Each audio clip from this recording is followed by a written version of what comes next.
मैनपुरी के पक्षी विहार का होगा सुंदरीकरण। योगी सरकार ने इको टूरिज्म का बड़ा केंद्र बनाने की कवायद की शुरू। जिलाधिकारी अविनाश कृष्ण सिंह, पुलिस अधीक्षक विनोद कुमार ने मौके पर किया निरीक्षण। जनपद मैनपुरी के सबसे बड़े आकार वाली झील, जो विधानसभा किशनी क्षेत्र के कस्बा सामान में स्थित है, जिसको पर्यटक स्थल बनाने के लिए समाजवादी पार्टी के मुखिया स्वर्गीय मुलायम सिंह यादव ने 1990 में इसका 70 लाख रुपया स्वीकृत कराकर राष्ट्रीय पक्षी सारस की शरण स्थल बनाने का काम किया था, जिसको पक्षी विहार सामान का खिताब भी दिया था, जो इस समय अपनी बदहाली की स्थिति में पहुंच चुका है। काफी समय बीत जाने के बाद मैनपुरी स्थित पक्षी विहार सामान को सारस की शरण स्थली पर्यटन विभाग द्वारा बनाने की तैयारी योगी सरकार कर चुकी है, जिसके लिए प्रदेश सरकार ने करोड़ों रुपया स्वीकृत भी कर दिया है, जिसके चलते आज जिलाधिकारी अविनाश कृष्ण सिंह एवं पुलिस अधीक्षक विनोद कुमार ने मौके पर पहुंचकर 526 हेक्टेयर में फैली झील का जायजा लिया। इस झील में फंसी 150 हेक्टेयर किसानों की जमीन, जिन्हें अभी तक 28 साल बीत जाने के बाद भी मुआवजा नहीं मिल सका, उन किसानों से जिलाधिकारी ने बात भी की। जिलाधिकारी से किसानों का साफ कहना है कि उन्हें अब 4 गुना मुआवजा चाहिए, तभी झील पर कार्य संभव है। मीडिया को अवगत कराते हुए कहा, किसानों ने बताया कि 2016 में किसानों के लिए 237 करोड़ रुपया मुआवजे के रूप में स्वीकृत किया गया था, वह भी अभी तक नहीं मिला है। तो वहीं झील के जीर्णोद्धार को लेकर जिलाधिकारी का क्या कहना है, आइए नजर डालते हैं। मैनपुरी से क्यूपी न्यूज जिला संवाददाता राकेश रागी की रिपोर्ट। सामान में आए हैं, इन्फेक्शन क्या है पक्षी विहार में? देखिए, यहाँ पर सामान में पक्षी विहार के लिए बहुत पहले ज़मीन का अधिग्रहण किया गया था, लेकिन कतिपय कारणों से और किसानों के द्वारा जो है इसमें ज़मीन के अधिग्रहण में सहयोग न किए जाने के कारण और कुछ माननीय उच्च न्यायालय में वादों के विचाराधीन होने के कारण ये अभी यहाँ पर जो लैंड एक्विजिशन की कार्रवाई थी पूर्ण नहीं हो पाई, जिसके कारण समान पक्षी विहार का पूरी तरह से विकास नहीं हो पाया। वो लैंड जो फॉरेस्ट के पास थी, वन विभाग के पास, उसमें तो यहाँ पर आप देख रहे हैं पार्क बना हुआ है, और कुछ जो वेटलैंड है उस पर भी साइबेरियन पंछियाँ आती हैं सीजन में, लेकिन जो एक परिकल्पना थी समान पक्षी विहार की वो पूरी नहीं हो पाई है। तो वह हम लोग विज़िट करने इसीलिए आए थे कि आज मौके पर इसको देखेंगे, और पहले भी हम लोग प्रयास करते रहे हैं। यहाँ के स्थानीय किसानों से वार्ता भी की गई है, और जो अभिलेखीय स्थिति थी उसको भी हम लोगों ने रिकॉर्ड को इकट्ठा किया है।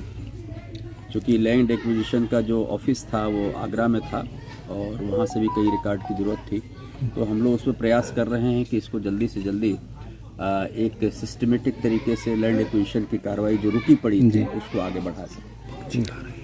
सर, ऐसे में जो विदेशी पक्षी आते हैं, सर्दी का सीज़न है, लोगों से आप क्या अपील करेंगे यहाँ के आने के लिए? नहीं, मैं निश्चित रूप से यही अपील करूँगा कि जो साइबेरियन पंछियाँ जो आती थी सीजन में, मौसम में, और यहाँ पर, और ये इसके अलावा जो हमारा मैनपुरी जनपद है ये सारस की जो के लिए भी मशहूर रहा है। यहाँ पर सारस की बहुत बड़ी संख्या अभी भी रहती है। तो वेटलैंड जो है उनको प्रोटेक्ट करें, जो पंछियों के रहने के अनुकूल जो वातावरण है उसको बनाने में सहयोग करें, ये मैं सभी यहाँ के क्षेत्रवासियों से अपील करूँगा। और हम लोग भी प्रयास करेंगे कि ये एक बहुत सुंदर स्थान मिल सके यहाँ पर लोगों के लिए, और पंछियों के लिए भी एक अच्छा सेंटर बन सके। सर, अगर जो बात की जाए तो इसमें जो है ना, जो झील है बहुत बड़ी झील है ये मैनपुरी की, इसमें सर पानी का अभाव है, और यहाँ पर जो ना अगर जो बात करें तो यहाँ जलमंजनी का भी जो ना बड़ा बोलबाला है। सर, इसको किस तरह से लेंगे आप? और अभी देखिए, इस पर जो है पानी की कमी थोड़ी सी है, क्योंकि एक ड्रेन है, नाला उसमें से निकल जाता है, एक बंधे की आवश्यकता भी बताई गई है। फॉरेस्ट डिपार्टमेंट के द्वारा इसमें काम भी किया जा रहा है, सो दैट कि वाटर लॉग का जो लेवल है वेटलैंड में उसको मेंटेन किया जा सके, और उसको जो विदेशी पंछी हैं जो इस सीजन में विंटर में आते हैं, और बाकी जो पंछी जो वेटलैंड के लिए उनको सर्वाइव करते हैं, उनके लिए एक अनुकूल वातावरण मिल सके। तो इसके लिए हम लोग कोशिश वन विभाग के माध्यम से कर रहे हैं, और आगे भी कुछ जो बड़ी परियोजनाएं हैं उसको हम लोग टेकअप करेंगे। ठीक है, हमारा प्रमोद जी। जिलाधिकारी आपके गांव में आए थे जी। एक बहुत पुरानी समस्या आपके गांव में चली आ रही पक्षी विहार को लेकर, उसके द्वारा जमीन अधिग्रहण की गई थी सरकार की, इस मामले को लेकर आप लोग ने आज जिलाधिकारी से बात की है, क्या कुछ कहना था?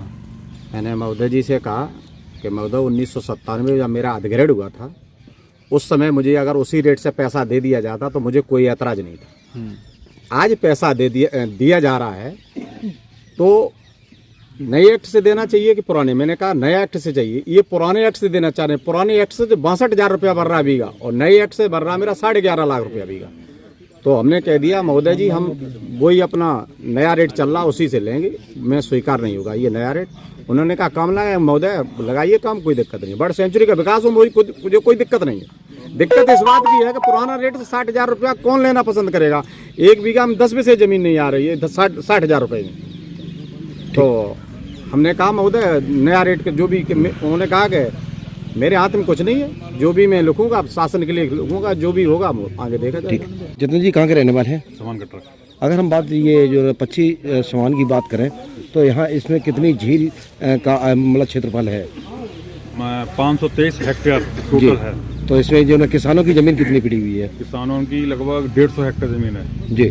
तो क्या मुआवजा मिला है उसका? मुआवजा अभी तक सर कुछ नहीं मिला है। 28 साल हो गई है हम लोगों को परेशान होते हुए, एक भी पैसा नहीं मिला। और 2016 में कर्मकलेश यादव आए थे, उन्होंने 237 करोड़ रुपया दिए हैं बांटने के लिए जी। लेकिन यहाँ सब डीएम साहब आए थे, आज बात सुनी, उन्होंने कोई ऐसी बात नहीं की जो हम लोगों को संतुष्टि होती। अच्छा, क्या आपने मुआवजे को लेकर ना आपने कोई कोर्ट में भी शरण ली थी? हाँ, कोर्ट में है सर, चल रहा है। आज जब जिलाधिकारी ने आपसे वार्तालाप की है तो क्या आश्वासन दिया उन्होंने ये कहा है कि लिख के भेजेंगे, ऊपर देखेंगे आपका, लेकिन हमारे हाथ में नहीं है। मेरे हाथ में कुछ नहीं है ये। अगर जो आपको मुआवजा आपके मन मुताबिक नहीं हुआ तो क्या करेंगे? तो हम कोर्ट में जाएंगे सर, लड़ेंगे, जमीन नहीं देंगे। जमीन नहीं भाई, हम सरगिर रेट का 4 गुना चाहते हैं। 33 लाख रुपए हेक्टेयर आज की है जमीन, उसका 4 गुना दो। शौक से आप अपनी जमीन ले लो। हमें जैसा कि जिलाधिकारी कह रहे थे कि अगर यहाँ पर इसका जो ना विकास हो जाएगा झील का